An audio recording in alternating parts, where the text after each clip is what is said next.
All right, we are here with Alexandria Nesbeth, first time ExCo teacher. And what are you teaching, Alexandria? I'm teaching practical travel. This is my first semester teaching, and I have 4 students enrolled. All right, awesome.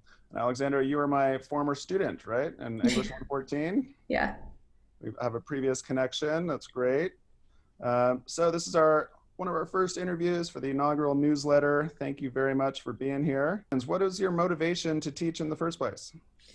So, my motivation is more there's human knowledge that pertains to the physical aspect of traveling. For example, like people have traveled throughout history, pre colonial, over land and sea. And I know that there's concepts of the way that they travel by using, say, the weather or using the sea or how they create ships, but I don't know exactly how they do that or how to build these things. And so I wanted to sort of put together a class where we can go over the knowledge of pre-colonial past world perspective history and also modern travel into one class.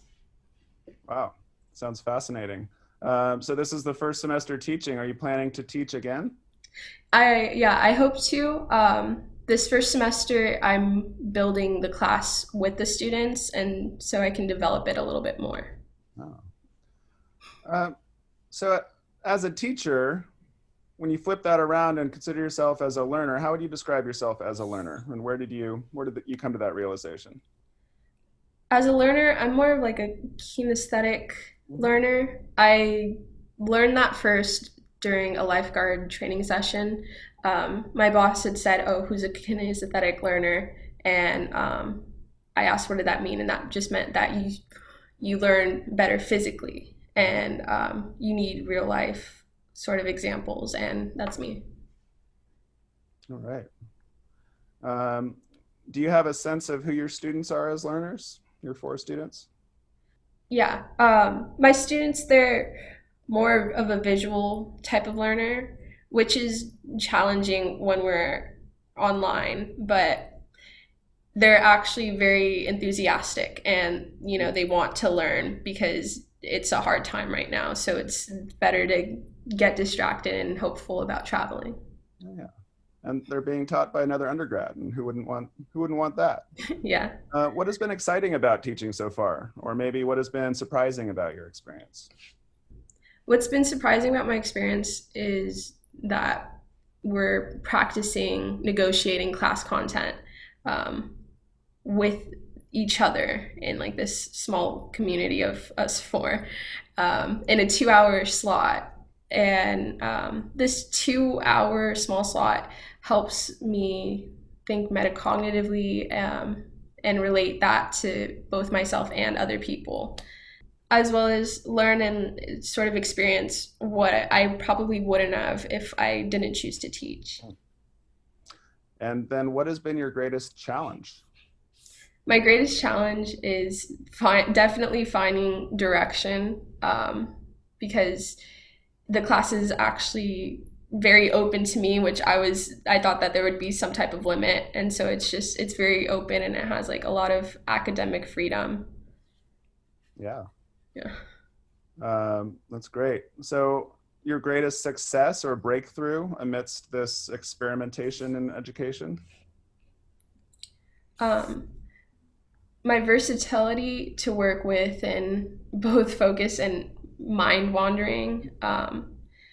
My process is that like I'll focus on the topic that I want to teach and how it'll best relate to the class, and then I have to retract and sort of put in my own thoughts and my own questions and my own theories of the topic, and then bring focus back to, okay, what is beneficial to the students.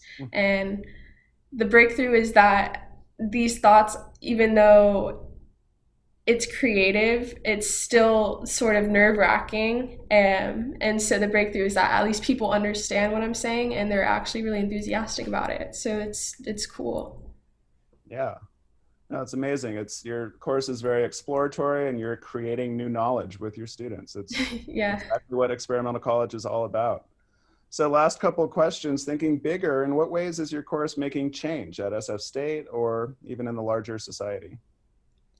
At SF State, I wanted to combine the different disciplines at the school, and so the geosciences apply to the Earth and the knowledge that we have of the Earth, and then sociology brings in the aspect of people in the world, and then I also want to get into philosophy, and the course is more structured on the knowledge of the earth in our past history, and I want to go into a little bit of the wisdom that we have about just interactions and how to sort of treat the earth right and how to treat people right.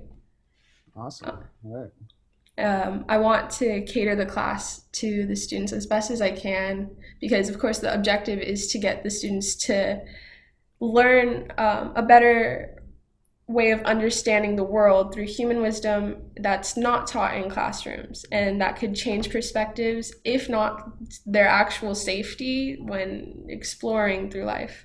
Hmm. Wow.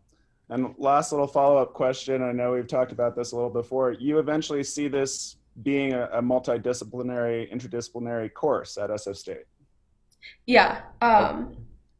I hope so. I hope that it continues and I hope that this can expand because I've not seen it done this far. Yeah. Awesome, Alexandria. Thank you so much for the interview. I really appreciate it. Thank you for talking with me. Yeah.